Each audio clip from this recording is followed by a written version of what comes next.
Hello, जय हिंद। कैसे हो आप सभी लोग। स्वागत है आपका आपके अपने YouTube channel technical with SS में। यहाँ पर हम लोग क्या करने वाले हैं, आपको देख के पता चला होगा यहाँ पे कि पॉलिटेक्निक एंट्रेंस एग्जाम की तैयारी के लिए हम लोग पूरी तरह से आ चुके हैं। दोस्तों एक बात सुनिएगा, आप यहाँ पे आपके लिए बहुत ही इंपॉर्टेंट बात होगी कि यहाँ मैं इस क्लास में आपको आज पॉलिटेक्निक में पिछले साल कैसे क्वेश्चन पेपर आए हैं या इस और कैसे आने वाले हैं, किस प्रकार के आया करते हैं, उनका मेरे पास पूरा का पूरा यहाँ पे क्वेश्चन पेपर है। ये क्वेश्चन पेपर है 2016 के आसपास, 16 का है। और मेरे पास और भी क्वेश्चन पेपर है 16, 17, 18, 19, 20 ऐसे के सारे वर्षों के मेरे पास क्वेश्चन पेपर है। पिछले 5 वर्षों का मेरे पास यहाँ क्वेश्चन पेपर पड़ा हुआ है। इनको मैं यहाँ पे आपको सॉल्व करा के यह एहसास कराना चाहता हूँ कि यहाँ पे जो पॉलिटेक्निक का एंट्रेंस एग्जाम होता है वो किस लेवल का होता है। आपका पेपर 26 तारीख से 1 अगस्त तक डिसाइड किया गया है। इसके लिए आपको थोड़ा सा तत्परता से पढ़ना पड़ेगा। अंतिम क्षण पर किस प्रकार पढ़ाई करते हैं, लास्ट टाइम पे किस प्रकार तैयारी करते हैं, वो ना इस प्रकार का एक अलग ही मैं बूस्टर डोज देने वाला हूँ आपको, जिससे आप अपने एंट्रेंस एग्जाम को क्वालिफाई करके किसी गवर्नमेंट कॉलेज से पॉलिटेक्निक कर सके। तो चलिए शुरुआत करते हैं आज की क्लास का। आज की क्लास में हम लोग चर्चा करेंगे सवालों का, और फिर यहाँ पे बस आप बने रहिएगा वीडियो में और आपको आनंद आएगा, आपको एक अलग सा ही फील आएगा। ठीक है, ये बात की मैं क्या करता हूँ यहाँ पे गारंटी देता हूँ। ठीक है, जैसे कि चलिए मैं पहला क्वेश्चन स्टार्ट करता हूँ। और आपको यहाँ पर फिजिक्स, केमिस्ट्री, मैथ तीनों का पूरा सॉल्यूशन मिलने वाला है। फिजिक्स का भी, केमिस्ट्री का और मैथ का, तीनों के मैं मॉडल पेपर या फिर क्वेश्चन पेपर सॉल्व कराऊंगा और दिखाऊंगा कि प्रश्न पत्र कैसे आया करता है और कैसे आप तैयारी करके किस लेवल का क्वेश्चन वहां पे पाएंगे। ठीक है, तो चलिए मैं यहाँ पे एक सवाल लिख रहा हूँ। प्रश्न में लिखा है कि जो प्रश्न है वही की बात कर रहा हूँ। ठीक है, कह रहे हैं कि एक रेखा जिसका समीकरण है, एक रेखा है, ठीक, एक रेखा जिसका समीकरण है हमारे पास दिया गया है, जिसका समीकरण कितना है, यहाँ पर वो 4x है, माइनस में 3y है, प्लस 12 है, इक्वल टू 0 है। ठीक है, इसका समीकरण हमको ये पता है। उसके बाद ये कह रहे हैं कि जो x अक्ष को बिंदु A पर काटती है, क्या x अक्ष को ये x एक्सिस को क्या कर रही है, बिंदु A पर काटती है, x अक्ष को बिंदु A पर, ठीक है, बिंदु A पर काटती है, A पर काटती है, ये बात हमको पता है। इसके बाद क्या कहेंगे, इसके बाद यहाँ पे कुछ पूछ रहे हैं, A पर काटती है तो कह रहे हैं बिंदु A का निर्देशांक ज्ञात कीजिए। A का निर्देशांक निकालना है, A का निर्देशांक, ये बात है फिलहाल। ठीक है, A का निर्देशांक निकालेंगे। उसके पहले मैं विकल्प लिख रहा हूँ आप सबके लिए। विकल्प यहाँ पर 4,0 है, 4,0 होगा पहला ऑप्शन है, और दूसरा ऑप्शन आपके पास दिया 4,3 है। ठीक है, और फिर नेक्स्ट जो है -3,0 है, कुछ ऐसा, और नेक्स्ट एंड लास्ट जो होगा वो यहाँ पर होगा 3,12 हो जाएगा। तो इस प्रकार से आपके पास 4 विकल्प हैं। चारों विकल्प लिए हम लोग काम करेंगे। चलिए लगाते हैं सवाल को। देखिएगा यहाँ पे कोई रेखा का समीकरण है, लिख देते हैं 4x है, -3y होगा, प्लस 12 इक्वल टू 0 आ जाएगा। ये है सवाल। ठीक है, यहाँ पे समीकरण है, ये x अक्ष को काटता है। अगर देख लीजिए x अक्ष का मतलब कुछ ऐसा होगा, ये x डैश होगा, ये y और y डैश होने वाला है। क्लियर हुआ। यहाँ पे अगर x अक्ष को कहीं भी काटेगा, हमें नहीं पता कहाँ पे काटा है, यहाँ पे उसका यहाँ भी काटे या फिर यहाँ पे काटे, कहीं भी काट रहा होगा, उस दौरान आप थोड़ा ध्यान से देखिए। यहाँ अगर यहाँ काटेगा तो यहाँ का जो निर्देशांक होगा, x अक्ष पे y का मान कितना होता है, 0 होता है। x अक्ष पे y का जो निर्देशांक होता है वो कितना होता है, 0 होता है। अगर y का निर्देशांक 0 होगा, x अक्ष पर की बात कर रहे हैं, x अक्ष पर y का जो मान होगा 0 होगा। अगर y का मान 0 है तो x का मान निकाल लीजिए। चलिए करते हैं काम। यहाँ पर क्या होगा, 4x है, ठीक है, माइनस में 3 है, y का मान क्या हो जाएगा 0, तो 3 गुणा 0 कर दीजिएगा, प्लस में 12 होगा, बराबर 0 कर देंगे। अब देखो ये पूरा खत्म हो जाएगा, ये 0 हो गया, 12 पीछे जाएगा, 4x बराबर कितना आ जाएगा, 12 होगा, माइनस में, ये प्लस में था माइनस आ जाएगा, अब x बराबर 4 3 बार 3 बार जाएगा, x का मान माइनस में 3 आएगा। अतः बिंदु कैसा बनेगा, बिंदु -3 कॉमा क्या हो जाएगा, 0 होगा। तो x पे y का मान 0 होता है और यहाँ पे x का मान कितना आ गया, -3 आ गया। इसका मतलब जो निर्देशांक होगा, जो हमारा निर्देशांक होगा वो कितना होगा, 3,0 होगा। ऑप्शन नंबर 3 की बात मैं कर रहा हूँ, ठीक है। तो कुछ ऐसे लगे सवाल बहुत आसान होते, इसको आप आराम से लगा सकते थे, इसको मुझसे कम समय में लगा सकते थे। वजह क्या, मुझे लिख के समझाना और बोलना पड़ता है, आपको कुछ नहीं पढ़ना पड़ेगा। एग्जाम में आप बैठोगे आराम से कर पाओगे। ये है सवाल 2016 के मॉडल 2016 के एग्जाम पेपर की, यहाँ पर ये दूसरी सवाल थी, ठीक है। पहले सवाल भी लगाएंगे, पहले सवाल का फिगर भी बना था, वही पहले सवाल थी, बाद में लगाता हूँ उसको, ठीक है। अगला प्रश्न हमारे पास है यहाँ पे अगला जो प्रश्न होगा वो कैसे लगाइएगा मैं दिखा रहा हूँ, ठीक है। अगर आपको क्वेश्चन को लिखना या सॉल्व करना हो तो आप वीडियो को पॉज करके कर लिया कीजिए, ठीक है, क्योंकि यहाँ पे मैं क्वेश्चन को कुछ भी करने का मैं आपको मौका नहीं दूंगा, बस लगाते जाओ लगाते जाओ। देखिए ऑप्शन नंबर, यहाँ पे क्वेश्चन नंबर नेक्स्ट है। नेक्स्ट में लिखा क्या गया है 7⁻0 इंटू में, फिर यहाँ पे 25 है, इसका पावर -3.2 होगा, इसकी डिग्री 3.2 है माइनस में, और यहाँ माइनस लगा हुआ है 5⁻³ होगा। -3 है जी, हाँ -3 है, ठीक है। इसका मान ज्ञात करना है, इसको सॉल्व करना है, ठीक है। इसको सॉल्व करके क्या निकल के आएगा वो बताना है। चलिए काम करते हैं हम लोग यहाँ पर। उसके बाद फिर यहाँ ऑप्शन है, पहला ऑप्शन 7 है, फिर 35 है, फिर इसके बाद यहाँ पे 5⁻³ है, और फिर क्या है आपका ऑप्शन यहाँ पे 0 है। तो चलिए गेस कीजिए कौन सा यहाँ पे ऑप्शन होगा सही। फिलहाल मैं लगा रहा हूँ इसको, देखिएगा यहाँ पर 7⁻, किसी की पावर क्या, किसी की पावर, किसी की डिग्री अगर 0 होगी उसकी वैल्यू होती है 1। तो यहाँ पे 7⁻0 का मतलब क्या हो जाएगा, 1 होगा इंटू में 25 है। 25 को लोग थोड़ा सा मतलब कि गुणनखंड करेंगे, यहाँ पे गुणनखंड करके क्या लाएंगे, 25 है, 25 का मतलब 5 × 5 होगा, और 5 की घात क्या हो जाती है, 2 हो जाएगी, ठीक है। इसका मतलब यहाँ लिख देंगे 5 की घात 2 होगा, और इसका पावर पहले से क्या था -3.2 होगा, ऐसा कुछ कर देंगे। माइनस में 5⁻³ होगा।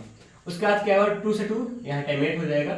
उसके बाद बचा क्या, 5 का 1 से गुणा करेंगे 5 ही आएगा, 5 की घात -3 बचेगा, और माइनस में 5 की घात 3 बचेगा माइनस में, ठीक है। ये पॉजिटिव है, ये निगेटिव है, दोनों आपस में क्या होगा, घट के बन जाएंगे कितना, 0। यहाँ पे आपका बन गया सवाल, ठीक है, 0। ऑप्शन नंबर क्या होगा, 4 सही होगा। ऐसे लगाते हैं सवाल को, ठीक है। बढ़ेंगे आगे तो आगे हमको मिलेगा कुछ नया सवाल, ठीक है। यहाँ पे अगला जो प्रश्न है उस प्रश्न को की भाषा थोड़ी लंबी है, देखता हूँ लिख दूंगा तो ठीक है, नहीं तो मैं आपको समझा दूंगा।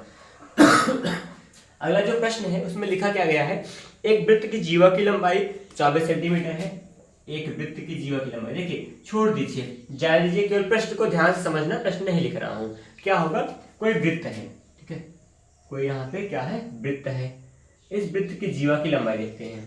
इस वृत्त पे कोई जीवा है, ठीक है, ये सर्कल दिख रहा होगा आपको, अब दोबारा नहीं बनाएंगे। इस सर्कल में क्या है कि यहाँ पर उसके जीवा की लंबाई, एक जीवा यहाँ पे है, ठीक है, इसको हम लोग यहाँ पे 24 कर देंगे। लीजिए यहाँ पे 24 हो गया, इसकी लंबाई पूरा 24 है, पूरा का पूरा 24 है सेंटीमीटर। ये जीवा ए भी मान लीजिए इसको, ठीक है, और इसका कहीं केंद्र होगा, ठीक, केंद्र कहाँ पे होगा, कहीं भी होगा, यहीं पे, यहाँ पे केंद्र है।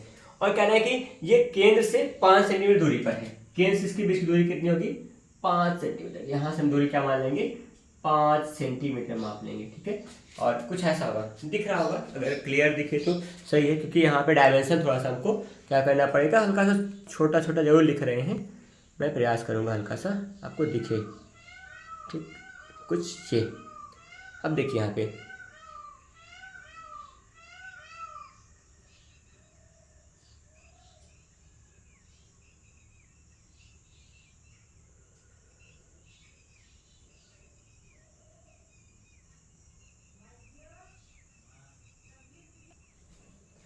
अब देखिए यहाँ पे हम लोग क्या करेंगे, यहाँ फिर उसके बाद फिर कुछ और कहा है। प्रश्न ने कहा है कि उसी वृत्त के केंद्र से 12 सेंटीमीटर दूरी पर किसी स्थिर जीवा की लंबाई ज्ञात कीजिए।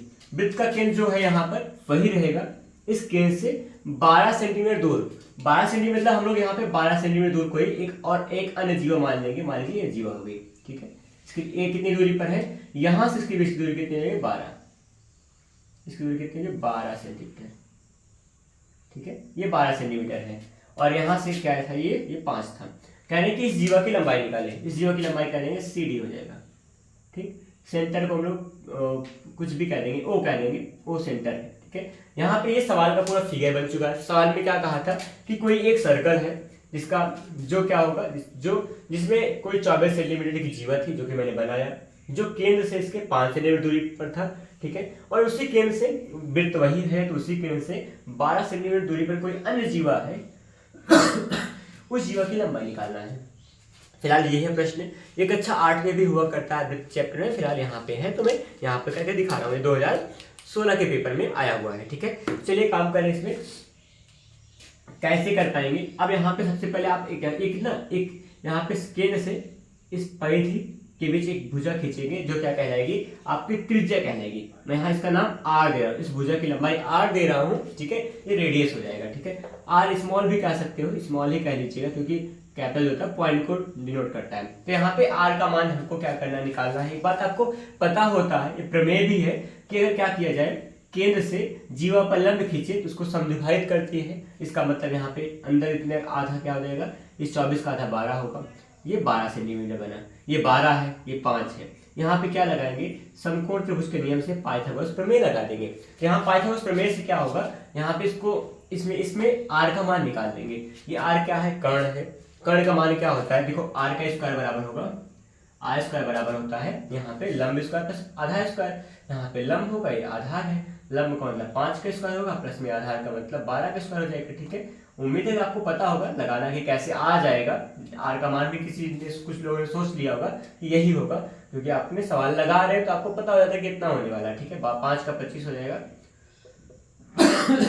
12 का 24 होगा, 12 का 124, ठीक है। आर स्क्वायर का कितना हो जाएगा, जोड़ दीजिएगा 169 होगा। तो आर की जो वैल्यू आएगी कितनी है, 13 सेंटीमीटर। तो मतलब इसको जो रेडियस होगा वो कितना होगा, 13 सेंटीमीटर हो जाएगा। यहाँ पे मैं विकल्प लिख देता हूँ, इसका सवाल का विकल्प था 12, 10, 5 और 24। 12, 10, 5 और 24, ये सब सेंटीमीटर में मान है, सेंटीमीटर में सब मान दिए गए हैं। चलिए, अगर ये त्रिज्या कितनी हो गई है, 13 सेंटीमीटर हो गया है, तो इसके केंद्र से यहाँ भी क्या होगा, इस परिधि पे भी हम खींच देंगे, वही त्रिज्या होगी। ये भी तो क्या होगा, 13 सेंटीमीटर ही होगा, है ना। यहाँ पर भी अगर हम काम करें तो ये भी 13 ही सेंटीमीटर होगा, क्योंकि वजह क्या है कि वृत्त की जो त्रिज्या होती है हमेशा समान होती है। एक ही वृत्त की त्रिज्या हमेशा समान होगी, चाहे जिस एंगल से मापेंगे, ठीक है। केंद्र से परिधि के बीच की दूरी हमेशा समान रहती है, ठीक है। तो यहाँ पे क्या होगा, ये 12 है ये 13 है, ठीक है। कर्ण 13 है और ये लंब यहाँ पे 12 है। यहाँ पे आधार का मान निकालना है, तो यहाँ पे क्या आ जाएगा, इसकी लंबाई आएगी 5 सेंटीमीटर। क्यों आएगी, आपने भी जस्ट किया ही है। 12, 13, अगर 13 क्या होता है, लंब की 13 कर्ण का मान होता है, 12 और क्या हो जाए 12, अगर आधार या लंब कुछ भी हो तो अगला मान 5 होगा। अगर किसी एक का मान 5 होगा तो दूसरे का मान 12 होगा। अभी आपने किया ही है फिलहाल। अगर आपको करना ही हो तो यहाँ पे पाइथागोरस प्रमेय लगा के यहाँ पे पाएंगे इतने बीच दूरी कितने पाएंगे, 5 सेंटीमीटर। अगर 5 है तो 2 गुना कर देंगे, कितना हो जाएगा, सीडी की लंबाई, सीडी की लंबाई हो जाएगी वो होगी 10 सेंटीमीटर। इस प्रकार से आप सीडी की लंबाई निकाल सकते हैं। सीडी की लंबाई कितनी आ गई, 10 सेंटीमीटर आ गई है। तो यहाँ पे दूसरे जीवा की लंबाई 10 सेंटीमीटर, ऐसे हम बता सकते हैं। कुछ इस तरह से सवाल लगाएंगे, हर काम को शिद्दत से करेंगे, सही तरीके से करोगे तो आराम से आप कर सकते हो, ठीक है। तो आगे बढ़े तो अगला जो हमारे पास प्रश्न मिलने वाला है वो कुछ ऐसा मिलेगा, मैं करके दिखाता हूँ। अगला मैं त्रिकोणमिति से एक प्रश्न लेके आया हूँ। त्रिकोणमिति का ये प्रश्न आप हल कीजिए और देखिए क्या कैसे हम आप लोग कर पाते, ठीक है। मैं प्रश्न को लिख रहा हूँ। लिखा गया है कि सेक ए minus cos A minus sign ए, क्या है, कॉसेक ए है। कॉसेक ए माइनस में साइन ए इंटू में sign A minus cos, sec A minus cos A minus cos A, ठीक है। ये इतना आया और इंटू में tan a plus cot a, tan a plus cot a. ये है प्रश्न, इसका उत्तर निकालना है हल करके। आंसर जो आएगा वो इन 4 ऑप्शन में से आएगा। ऑप्शन नंबर फर्स्ट में 1 होगा, दूसरे में 2 होगा, तीसरे में √3 होगा, चौथे में 1/2 होगा। तो फिलहाल ये है विकल्प, ठीक है। इन्हीं विकल्प लिए आप काम करोगे। चलिए लगा के दिखाता हूँ सवाल कैसे रहेगा। देखिए यहाँ पर कुछ फॉर्मूले, हमको फंडामेंटल फॉर्मूले पता होने चाहिए, नहीं पता है तो थोड़ा सा याद कीजिएगा। फॉर्मूला में सेक कॉसेक थीटा का मतलब क्या होगा, 1/, में साइन हो जाएगा, ठीक। 1/sin ए कह देंगे, माइनस में साइन ए। और फिर यहाँ आगे क्या होगा, इंटू में क्या हो जाएगा, सेक का मतलब 1/cos हो जाएगा, 1/cos ए होगा, माइनस में cos ए है, ठीक। और फिर यहाँ क्या होगा, tan का मतलब होगा sin θ/cos θ, sin a/cos होगा, ठीक, sin/cos ए, प्लस में cot का मतलब cos a/sin ए,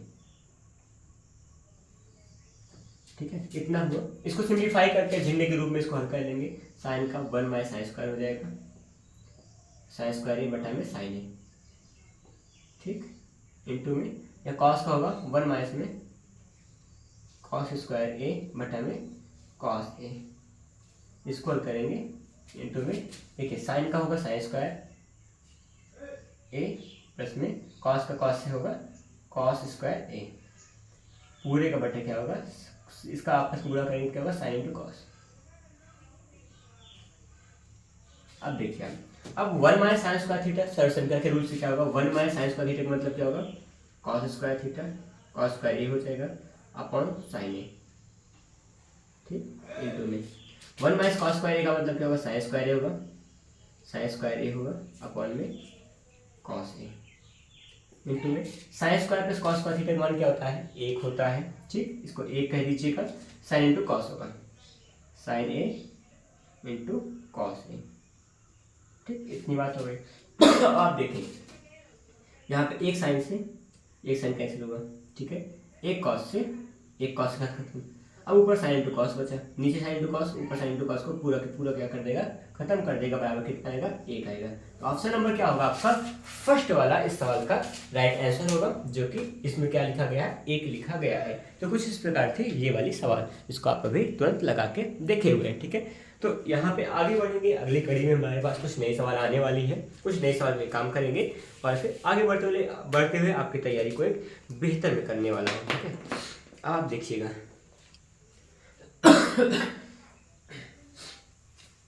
अगला प्रश्न मैं हाइट एंड डिस्टेंस ले रहा हूँ, क्या, ऊंचाई और दूरी से, ठीक है। अगला जो प्रश्न होगा ऊंचाई और दूरी से ऊपर, यहाँ लैंग्वेज की, यहाँ सवाल की भाषा बड़ी है, इसलिए मैं सवाल की भाषा को बोलूंगा, आप ध्यान से शिद्दत से समझते हुए काम करना है। लिखा है कि एक रॉकेट लॉन्चिंग पैड P है, ठीक है, यहाँ पे लॉन्चिंग पैड होगा, मतलब यहाँ बना देता हूँ कोई लॉन्चिंग पैड है, ठीक है। अब यहाँ पे क्या हो रहा है, लॉन्चिंग पैड P है, ठीक है, यहाँ पे कोई पॉइंट बना देंगे, ये पॉइंट होगा, यहीं से हम लोग स्टडी करने वाले आगे। इस कह रहे हैं कि इस P से ऊर्ध्वाधर दिशा में छोड़ा जाता है, यहाँ पर बिल्कुल क्या कर रहे हैं, लॉन्चिंग रॉकेट को बिल्कुल सीधा ऊपर की ओर छोड़ रहे हैं, एकदम परपेंडिकुलर छोड़ रहे हैं, ठीक है, वर्टिकली, ठीक है। उसके बाद क्या हो जाएगा, कहेंगे 40 किलोमीटर ऊर्ध्वाधर दिशा में जाता है, ये पहले रॉकेट क्या है 40 किलोमीटर एकदम ऊपर जाता है, बिल्कुल ऐसा सीधा लंबवत रूप में, ठीक है। ये 40 किलोमीटर दूरी ये है, ये किलोमीटर में होगा 40, ठीक है। ये 40 किलोमीटर ऊपर जाता है। फिर यहाँ बात क्या हो रही है कि फिर ऊर्ध्वाधर से 60 डिग्री कोण पर 40 किलोमीटर जाता है, फिर क्या करता है, ऊर्ध्वाधर जो लंबवत जा रहा था उससे 60 डिग्री कोण झुक जाता है और वो 40 किलोमीटर फिर जाता है, मतलब यहाँ पे जाना था सीधा बिल्कुल ऐसा इसको, लेकिन यहाँ क्या हुआ, यहीं से हल्का सा ये झुका, और कितना झुका, यह 60 डिग्री कोण बनाता हुआ कितना गया, ये 40 किलोमीटर तक फिर से आगे गया, और कहीं यहाँ पर पहुँचने के बाद कह रहे हैं कि ये अब धरती से लॉन्चिंग पैड से कितनी ऊंचाई पर है, ठीक है। ये फिलहाल प्रश्न है, यहाँ पे प्रश्न का मैंने पूरा सिंबल बना चुका हूँ, पूरा फिगर कंप्लीट हो चुका है। देखिए प्रश्न ने क्या कहा है कि कोई रॉकेट है जो लॉन्चिंग पैड से ऊर्ध्वाधर 40 किलोमीटर ऊपर जाता है, फिर ऊर्ध्वाधर से ये 60 डिग्री कोण बनाता है और फिर 40 किलोमीटर जाता है।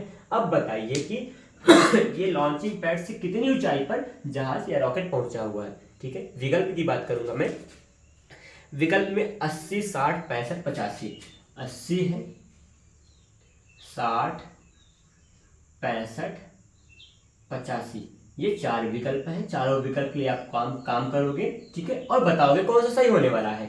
अब यहाँ पे देखिए, थोड़ा शिद्दत से देखना, काम हम लोग कर रहे हैं। यहाँ पे क्या करेंगे, धरती का समांतर तल मान लेंगे, ठीक है। अगर ये 40 तो ये भी क्या हो जाएगा, ऊपर 40 होगा, ठीक, किलोमीटर में। इसके बाद क्या होगा, हमको गणना यहाँ का करना है, यहाँ तक का तो हमको पता है, बट यहाँ की दूरी को आपको निकालना है। अब बताइए, ये कोण 60 है, इधर कोण कितना होगा, 30 हो जाएगा, क्योंकि 60 30 पूरा 90 होता है, ठीक है, ये लंबवत होगा। और फिर इसके बाद क्या होगा, ये 30 डिग्री कोण के साथ हम लोग काम करेंगे। अब बताइए, अज्ञात मान क्या है, इस h का मान नहीं पता हमको, इतना से इतना दूरी तक, ठीक है। यहाँ के लिए क्या काम करोगे, देखिए यहाँ से यहाँ तक दूरी निकालनी है, जो कि क्या है, इस थीटा के सामने वाली भुजा को लंब कहते हैं, निम्न कोण के सामने वाली भुजा लंब कहलाएगी। लंब का मान निकालना है, किसका मान पता है इस त्रिभुज में, इस समकोण त्रिभुज में कर्ण का मान पता है। तो लंब और कर्ण के साथ संबंध होता है साइन का, क्या बनाएंगे हम लोग, साइन थीटा बराबर लंब बटा कर्ण होगा। लंब का मान क्या होगा, h अपॉन में कर्ण का मान 40 होगा। थीटा का मान आप लोग रखोगे, साइन क्या होगा, थीटा का मान 30 है बराबर में h अपॉन में 40 होगा। ठीक है, बगल में करके दिखाता हूँ, साइन 30 का मान 1/2 कहोगे बराबर में h अपॉन में 40 हो जाएगा। 40 हर में था, ऊपर भेज देंगे, 40 बटा क्या होगा 2 बराबर में h आ जाएगा। h का मान कितना आएगा, 20 आएगा। अब बताइए h का मान अगर 20 है, ये नीचे 40 है, 20 40 कितना हो जाएगा, 60 किलोमीटर होगा। इसका मतलब वो धरती से कितना ऊंचाई पर है, भी वो 60 किलोमीटर ऊंचाई पर है। ऑप्शन नंबर आप क्या करोगे, सेकंड को लॉक करोगे। ठीक है, समझ में आई सवाल, कुछ ऐसे लगाते हैं, त्रिकोणमिति के अनुप्रयोग से है ये, ऊंचाई एवं दूरी से संबंध में रखती है। ठीक है, अभी जो एनसीईआरटी किताब का जो रुख है वो उसमें चैप्टर का नाम बदल दिया गया है, यहाँ त्रिकोणमिति के अनुप्रयोग कर दिया गया है। फिलहाल ये हाइट एंड डिस्टेंस का चैप्टर था। ठीक है, देखिएगा आगे हम लोग बढ़ेंगे अगले प्रश्न की ओर। आशा करता हूँ कि आपको बातें क्लियर हो रही। देखिए यहाँ पर अभी मैं इतना बेसिक भी बता दे रहा हूँ कि आपको मतलब सवाल लगाने में कोई दिक्कत नहीं होनी चाहिए। ठीक है, और फिर आगे बढ़े तो अगला प्रश्न जो होने वाला है वो मेरे पास आ रहा है। कह रहे हैं कि एक बात बता दीजिए कि यदि कोण ए का मान 30 हो, यदि क्या हो जाए, कोण ए का मान क्या हो जाए 30 हो, तो क्या निकालना है, sec square theta sec square A minus में tan स्क्वायर ए का मान निकालना है। ठीक है, अब ये बताइए, अगर जो भी बच्चा ध्यान से पढ़ा होगा, अगर ये इक्वेशन देखते उसके मन में एक ख्याल आएगा कि सवाल तो मतलब फालतू का है, क्योंकि हम लोगों ने मतलब ऐसा फॉर्मूला डायरेक्टली पढ़ लिया, सवाल उसको फालतू का लगेगा ही लगेगा। वजह क्या है कि ये डायरेक्टली किसी एक सर्वसंख्या होती है, सेक और टेन का जो रिलेशन होता है उसकी सर्वसंख्या है ये, और सर्वसंख्या का मान इसका बराबर कितना होता है, 1 के बराबर होता है। तो एक बात बताइए, यहाँ पे कोई भी कोण रख दें, यहाँ पे कोण क्या रख दें, मतलब कोई भी कोण, समान कोण दोनों में रखा गया हो, एक समान कोण के लिए सेक स्क्वायर और माइनस सेक स्क्वायर और tan स्क्वायर का जो अंतर होता है वो 1 के बराबर होता है। अब बताइए इसका मान कितना हो जाएगा, इसका मान तो कहोगे 1 हो जाएगा। अब फिर चाहे आप कोण ए का मान 30 रखिए, चाहे 50 रखो, चाहे जो रखो, आएगा तो 1 ही आएगा, चाहे अगले समान हो, कोण ए दोनों में जगह समान है, और कुछ भी कोण रखेंगे तो उसका मान क्या आएगा, 1 आएगा ना। मैं यहाँ मुझे यहाँ विकल्प लिखना पड़ा ना कुछ, फिलहाल विकल्प यहाँ पे दिया गया था 0 1 2 और -1 करके। ठीक है, तो यहाँ पे विकल्प कोई जरूरत नहीं पड़ी, इसका मान क्या हो जाएगा, 1 हो जाएगा। आपको सभी यहाँ पे तीनों सर्वसंख्या याद होना जरूरी है त्रिकोणमिति का। ठीक है, और त्रिकोणमिति के जो 8 फॉर्मूले ना, एक दूसरे के प्रतिलोम का फॉर्मूला है, उसको याद होना चाहिए। ठीक है, ये नहीं याद होगा तो फिर दिक्कत होगी। और साइन कॉस टेन कॉट से कॉस के सबके मान पता होने चाहिए, 90 तक तो जरूर याद रखो, उसके बाद तो कोई बात नहीं। ठीक है, आगे मैं बात कर रहा हूँ सवाल की। अगला जो प्रश्न मेरे पास हो सकेगा वो ये होने वाला है। देखिए यहाँ पे एक सवाल है, उस सवाल में यहाँ पे जो कुछ भी डेटा दिया गया उस डेटा के आधार पर हम लोग काम करेंगे। तो ऐसा स्वास्थ्य की प्रॉब्लम है, फिलहाल कोई दिक्कत नहीं होगी। यहाँ पे आप देखेंगे, यहाँ पे एक सवाल है जो कि क्षेत्रमिति से है। क्षेत्रमिति के सवाल को देखिए आपके हवाले करता हूँ और इसको लगाइएगा। क्षेत्रमिति की ये सवाल जो है, इसमें लिखा क्या गया है, कोई आयताकार टिन है। ठीक है, मैं यहाँ पे डेटा बता रहा हूँ केवल। ठीक है, क्वेश्चन जो कुछ भी होगा बढ़िया होगा। यहाँ पे कोई आयताकार टिन है, ठीक, इस टिन में जिसका साइज दिया गया है ना, टिन का साइज जो है यहाँ पे आयत का देंगे, आयत क्या है, आयत का साइज जो है दिया गया है वो 22 सेंटीमीटर 16 सेंटीमीटर है, 22 सेंटीमीटर और 16 सेंटीमीटर उसकी क्या है, डायमेंशन है किसी आयताकार टिन की। ठीक है, टिन का कोई प्लेट है, उसके बाद से इसे मोड़ कर एक बेलन बनाया जा रहा है। इससे क्या, यहाँ पे मैं डेट इसको लिख कर दिखाता हूँ, देखिएगा ये 16 सेंटीमीटर है, इसको 22 सेंटीमीटर मान लेंगे। ठीक, इसको मोड़ रहे हैं, इसको मोड़ के क्या कर रहे हैं ये लोग, एक मतलब कि बेलन बना रहे हैं, और बेलन का क्या करें, ऊंचाई ऊंचाई जो भी 16 सेंटीमीटर होगी, मतलब यहाँ पर ये ऊंचाई ठीक रहेगी, इसी को ऐसे कुछ मोड़ के बेलन बना देंगे। कैसे बना रहे हैं, इसको ट्रांसफर ऐसे कर रहे हैं, कुछ ऐसा देखिए मैं करके दिखा रहा हूँ, कुछ इस प्रकार से बेलन बना रहे हैं। ठीक है, ऊंचाई का मान h का जो मान होगा वो 16 सेंटीमीटर रहेगा। और यहाँ का जो ये 22 था कहाँ गया, उसकी परिधि बन गई ना, जो 22 थी वो परिधि हो गई, मतलब जो 2πr बना हुआ है वो कितना बना हुआ है, 22 सेंटीमीटर बना हुआ है। इस प्रकार से आपके पास क्या क्या डेटा पता है, 2πr का मान पता है और क्या पता है, h का मान पता है। 2πr का मान पता है और h का मान पता है। तो हम लोग क्या करेंगे, यहाँ पे 2πr और h की सहायता से सवाल को आगे हल करेंगे। यहाँ पे सवाल ने पूछा क्या, इसका आयतन क्या होगा ना, बेलन क्या निकालना है, इसका वॉल्यूम निकालना है, इसका वॉल्यूम हमको निकालना है। चलिए निकालते हैं। बेलन के आयतन का फॉर्मूला क्या होता है, बेलन के आयतन का फॉर्मूला कहोगे आप, v = क्या होता है, यहाँ पर क्या कहोगे, πr² h होता है। अब यहाँ पे क्या काम पड़ेगा, आपको r का मान चाहिए और पाई का मान। पाई का मान तो आप 22/7 रख सकते हो, देखा जाएगा वो बात की बात होगी। लेकिन एक बात यहाँ पे देखिए, यहाँ पे क्या निकालना है आपको, यहाँ से r का मान यहाँ से निकालोगे, क्या होगा, 2 × पाई का मान क्या होगा, 22/7 कर दीजिएगा, इंटू में r होगा, बराबर में आएगा 22। देखिए अब 22 से 22 क्या कैंसिल हो जाएगा, यहाँ पे 2/7, r क्या आ जाएगा, 7/2 हो जाएगा सेंटीमीटर में। तो r का मान आपके पास 7/2 आ जाएगा। चलिए करते हैं, पाई का मान 22/7 रख देंगे, r का मान 7/2 होगा, स्क्वायर था तो 2 बार लिख दीजिएगा, इंटू में h का मान कितना हो, 16 हो जाएगा। देखिए 2 2 4 4 16, 4 बार जाएगा, एक साथ कैंसिल हो जाएगा, 22 के 88 आ जाएगा, 88 में करेंगे गुणा हम लोग 7 से। तो यहाँ पे एक बार और बता रहा हूँ, एक छोटा सा काम कर लीजिए कि आप लोग ना इसका वो लिख लीजिए, इसका मतलब ऑप्शन नहीं तो कहोगे ऑप्शन नहीं मिला ना, ऑप्शन लिखाता हूँ, नहीं मैं विकल्प यहाँ लिख रहा हूँ। विकल्प दिया गया 616 सेंटीमीटर क्यूब, ठीक है। और फिर ऑप्शन है 416 सेंटीमीटर क्यूब, 416 सेंटीमीटर क्यूब होगा। और नेक्स्ट है आपके पास 308 सेंटीमीटर क्यूब, ठीक है। और फिर है आगे यहाँ पे 832 सेंटीमीटर क्यूब होगा। इस प्रकार से आपके पास 4 ऑप्शन है, ठीक है।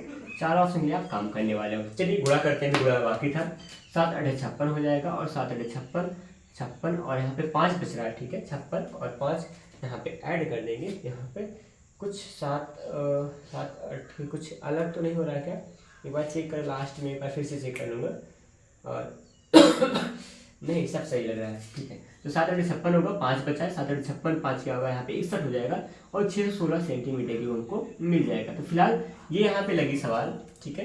कैसे लगाए हैं, आराम से काम किए थे। आयताकार शीट को एक बेलन के रूप में मोड़ा गया है, उसका वॉल्यूम निकालना था, जिसकी जो यहाँ पे लेंथ थी वो इसके मतलब कि सर्कमफ्रेंस में चेंज हो गई है, परिधि बदल गई है, और परिधि का फॉर्मूला 2πr होता है, इसका मान 22 था। हम लोग यहाँ से r का मान निकाल के वैल्यू को पुट करेंगे πr² h में, ठीक है। इससे वॉल्यूम निकल रही है, वॉल्यूम कुछ इतना आया, पहला ऑप्शन आपका क्या होगा, सही होगा। तो दोस्तों कुछ ऐसी लगी अच्छी अभी की क्लास, ठीक है। अभी आपको मिलेंगे नई क्लास में, फिर अगली क्लास में आपके लिए बहुत सारा कुछ क्वेश्चन और लेके आऊँगा, मैथ का भी, फिजिक्स का भी, केमिस्ट्री का भी, ठीक है। तो वहाँ पे हम लोग वहाँ पे उनको पूरे क्वेश्चन को सॉल्व करेंगे, और नई क्लास में नए सवालों के साथ फिर से मिलते हैं। तब तक के लिए आप अपनी तैयारी करते रहिए बेहतर ढंग से। जहाँ भी कोई दिक्कत आती हो, आप ग्रुप में, आप वीडियो के डिस्क्रिप्शन बॉक्स में जाकर टेलीग्राम लिंक में ज्वाइन कर सकते हैं, ठीक है। टेलीग्राम ग्रुप का लिंक मिलेगा, वहाँ पे कोई भी समस्या का डिस्कशन हम लोग चैटिंग करके कर सकते हैं, ठीक है। फिलहाल तैयारी करते रहिए। धन्यवाद, जय हिंद।